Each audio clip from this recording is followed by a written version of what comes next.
Back to our channel. So today in this video we are going to discuss about how to create study dashboards and Notion templates. So without wasting much of our time, let's get straight into the video. So if you want to create your study dashboard in Notion templates, you need to simply tap on Notion. Once you tap on Notion, you need to get logged in into your account. Once you are logged in into your account as well, now you need to create a Notion study dashboard.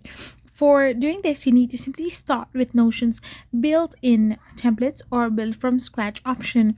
You can simply go and tap on some new templates. You can simply search like meeting notes or like dashboards and stuff, or build it from scratch by creating interconnected databases for courses, tasks, assignments, and a study calendar, linking them with relations and rollups. Then use linked views, columns, and widgets like progress bars on a central dashboard page for all in one study hub.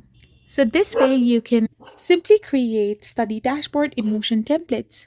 I hope you found this video helpful, so don't forget to hit that subscribe button and do give us a thumbs up.